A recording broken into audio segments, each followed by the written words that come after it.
the oldest political party in history, which is now looks like it is absolutely on its knees when it comes to the polls. Is there any chance at all that the Tories can bring themselves up to be an electoral force once again by the time of the next election, even if it was at the last possible moment? Well, you're certainly right that the Conservatives are in deep trouble in the polls. I think the average now is a 33-point Labour lead. And that, I think, is pretty much now a record in British polling history. I think we're now the party's now in an even bigger hole than it was in the darkest days of John Major. Answering the main point of your question, history does not make for happy reading. No government that has presided over a fiscal crisis in the post-war period has managed to win at the ballot box at the subsequent election. And that, of course, included John Major's government in 1992, even though 4.5 years elapsed between Black Wednesday, when the Conservatives last got into trouble with the markets, and the eventual general election. And in the intervening period, the economy motored on rather well. Indeed, it was one of the best periods in post-war British economic history.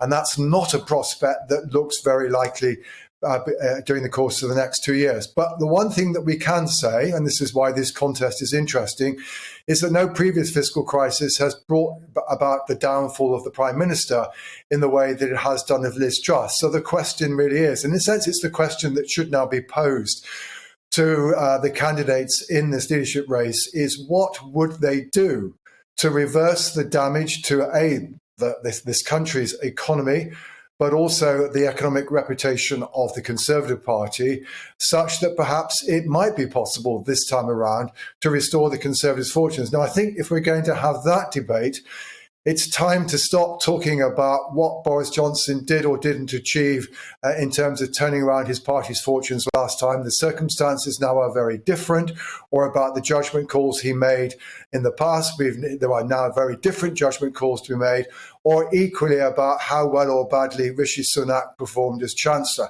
The question now is, what answers do either of these two gentlemen, together with Penny Mordaunt, have for the problems that the country faces, as well as the electoral prospects of the party? This is a different ball game, and the question is who has the ability to provide effective playing in that game, so far as both the country and the party is concerned. What are the polls suggesting in terms of a swing to Labour? People who are so frustrated by what they're seeing with the Tory party, and then they're simply not going to vote for them any longer. No, that's right. I mean, we're talking about literally it's a 12% swing from Conservative to Labour during the course of the last month. I mean, again, it's record breaking. Now, it's by no means clear that this is the result of particular enthusiasm for the Labour Party, and certainly Sir Keir Starmer is nothing as popular as Tony Blair was once he became leader in 1994.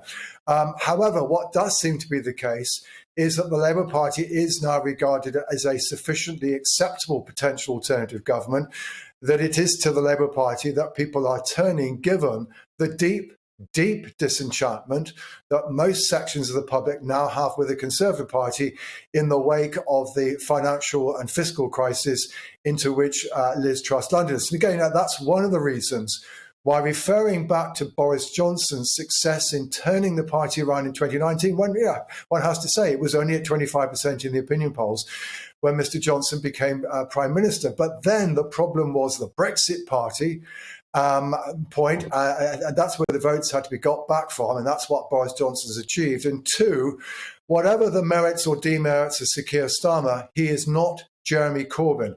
He will not be the potential scare-off for voters that Mr. Corbyn proved to be, and which was, again, instrumental in Boris Johnson's success in turning things around in 2019. That's why I say we now have to be aware that the circumstances are different, and in evaluating all of the candidates, we have to ask, how well can they deal with the situation now, and not engage in, as it were, too simplistic analogies with what they may or may not have achieved in the past.